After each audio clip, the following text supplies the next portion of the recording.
Então nós temos uma única responsabilidade como igreja: obedecer um modelo divino, ser fiel à voz de Deus. Nós não temos muito o que inventar. Deus não nos chamou para inventar, Deus nos chamou para obedecer, para colaborar com aquilo que é o seu projeto, aquilo que é o seu plano para nós como igreja. Amém? Então, com isso, nós acabamos aqui fundamentando o entendimento de verdade e mentira. Com esse entendimento fundamentado, nós podemos entrar num segundo ponto, que é a diferença de ofício e unção. Por quê? Se a igreja vem de modelos, de sombras de modelos divinos, imagina numa obra, né? Eu sou engenheiro, mexo com construção, eu sei bem o que é isso. Antes de você edificar um prédio, uma casa, você tem que fazer a aquisição de todo um conjunto de projetos. O jogo de projetos elétrico, o jogo de projetos hidráulicos, o projeto de arquitetura, o projeto de estrutura, de fundação. Quando você tem todos aqueles projetos, você pode então edificar o prédio, o edifício ou a casa. Deus também, ele constituiu um conjunto de projetos no Antigo Testamento. Todos eles apontavam aquilo que um dia seria edificado. Hoje que nós vivemos como igreja, a consumação de todas aquelas sombras, nós não precisamos mais ficar buscando no Antigo Testamento a realização daquilo que se consumou em Cristo. Ah, você está falando que então o Novo Testamento anula o Antigo? Não, não estou falando isso. Ele continua sendo necessário. Quando uma obra está executada e você tem um furo numa parede, você tem que ir lá buscar onde está o projeto hidráulico para você identificar onde está o cano.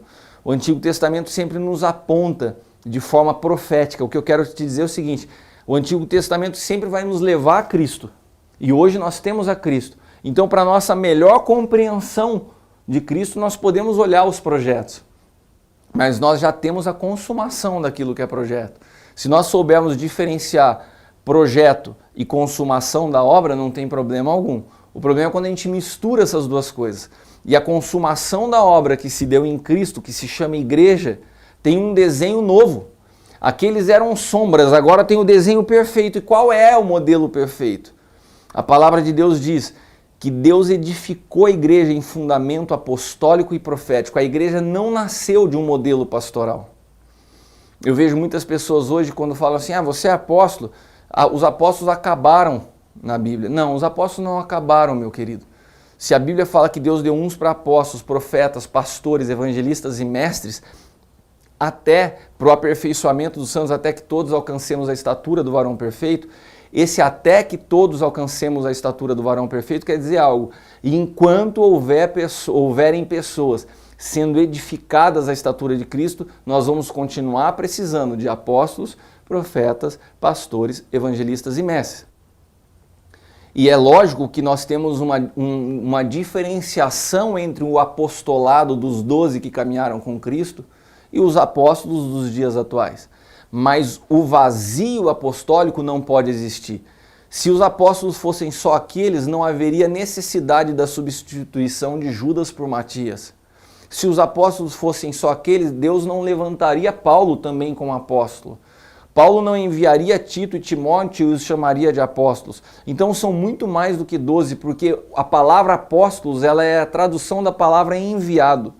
Deus enviou o seu Filho, o Filho enviou os apóstolos, e os apóstolos continuam enviando outros apóstolos, porque a igreja é apostólica na sua essência. Então a igreja ela vive, ela flui através de protocolos, e dentre os protocolos, a igreja só nasce através do envio. Então a igreja não é simplesmente a decisão de um homem que viu uma placa na frente de uma oficina que está fechada e falou assim: nossa, está alugando, vou montar uma igreja. Eu tenho um prédio, eu tenho algumas cadeiras, nasce a igreja. Não, a igreja não nasce da vontade de homem. A igreja ela nasce do envio apostólico. Primeiro você tem o envio, né? Depois, até a consequência disso são as pessoas chegarem num lugar ou você ter um tempo. Mas a primeira coisa que é fundamental para que uma igreja seja estabelecida como igreja local é que ela nasça de um envio. Porque o princípio de Deus, o protocolo de Deus é o envio.